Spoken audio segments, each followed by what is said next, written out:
Hello friends, आज हम लोग थेरेपी ऑफ डायरिया के बारे में पढ़ेंगे।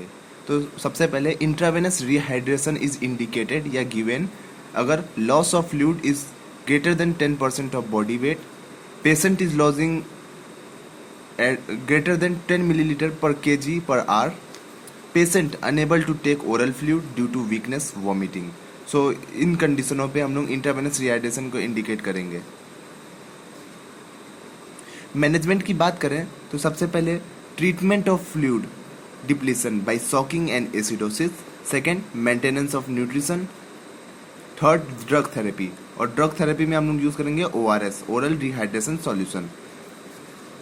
अब बात करते हैं ORS की और इसके कॉन्स्टिट्यूएंट की अकॉर्डिंग टू WHO। तो एक तरफ मैंने कंटेंट और एक तरफ कंसंट्रेशन ऑफ ORS के बारे में लिखा है। तो सबसे पहले कंटेंट देखते हैं। NaCl का कंटेंट होता है 2.6 ग्राम, KCl का 1.5 ग्राम, सोडियम ट्राइसिट्रेट का 2.9 ग्राम, ग्लूकोज का 13.5 ग्राम एंड वाटर 1 लीटर। अब कॉन्सेंट्रेशन की बात करें तो Na प्लस का कंसंट्रेशन 75 मिलीमोलर होता है, पोटेशियम का कंसंट्रेशन होता है 20 मिलीमोलर, सोडियम ट्राइसिट्रेट का कंसंट्रेशन क्लोरीन का कंसंट्रेशन 65 मिलीमोलर, सिट्रेट का कंसंट्रेशन 10 मिलीमोलर, ग्लूकोज का कंसंट्रेशन होता है 75 मिलीमोलर। अब बात करते हैं रेशनल ऑफ ORS कंपोजिशन या principle for composition. So ORS is not designed to stop diarrhea. It is not designed to stop diarrhea, but to restore and maintain hydration, electrolyte, and pH balance until diarrhea ceases almost spontaneously. तो generally ORS का काम क्या होता है कि ये जो हमारा डायरिया के दौरान जितना भी हमारा लॉस ऑफ फ्लूइड हुआ होता है स्टूल के थ्रू, उसको ये रिस्टोर करता है। So it is not design to stop diarrhoea but to restore and maintain hydration, electrolyte, pH balance until diarrhea ceases almost spontaneously is best and not the second choice approach to fourth hydration. Third, it should be isotonic or somewhat hypotonic. That is, your total osmolarity should be 200 to 310 milliosmol per liter are approximately isotonic with plasma. So it should be isotonic or somewhat hypotonic. The molar ratio of glucose should be equal or somewhat higher than Na plus because excess of glucose will help you to utilize the absorption of Na plus. Now, enough potassium and bicarbonate or citrate should be provided to make up the losses in the stool. अब हम बात करेंगे non specific anti diarrhoeal drugs की। इनके class सबसे पहले absorbents, फिर anti secretory and last anti motility. तो एब्जॉर्बेंट्स में कौन कौन से ड्रग आते हैं वो देखते हैं। सो एब्जॉर्बेंट्स में इसबगुला साइलियम मिथाइल सेलुलोज आता है। और इसके uses, it is used in irritable bowel syndrome, it is used in ileostomy as well as colostomy.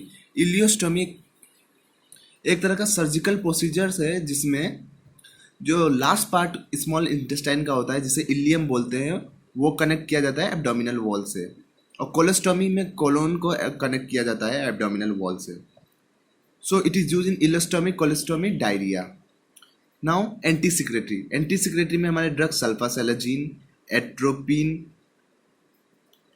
Bismuth subsalicylate as well as racecadotril आते हैं।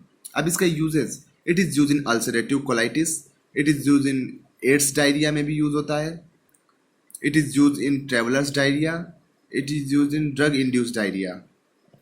अब लास्ट है एंटी मोटिलिटी, जिसके अंदर हमारा codeine, डाइफेनॉक्सिलेट plus atropine and loperamide आता है। इसका uses, it is use in non infective और mild travel diarrhoea, it is use in idiopathic diarrhoea in AIDS, it is use after anal surgery as well as colostomy. अब बात करते हैं loperamide की। So loperamide is an opiate analogue with weak anticholinergic property. Adverse effect, the एबडक्स are abdominal cramps, rashes, And in young children, it causes paralytic ileus as well as toxic megacolon. These are the adverse effects of loperamide. This loperamide is contraindicated in ulcerative colitis as well as in acute infective diarrhea and diverticulosis.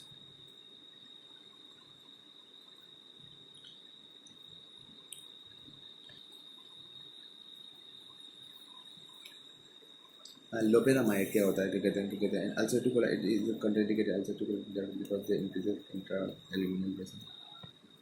And it is contraindicated in ulcerative colitis as well as diverticulosis because they increase intra-abdominal pressure. Now sulfasalazine. It is a compound of sulfapyridine and 5-aminosalicylic acid with anti-inflammatory property and useful in ulcerative colitis. Mechanism of action: anti-inflammatory action by suppression of generation of superoxide or free radicals and cytokine elaboration by inflammatory cells. Adverse effect sulfasalazine का neutropenia, thrombocytopenia, hepatitis. Antimicrobials in diarrhea.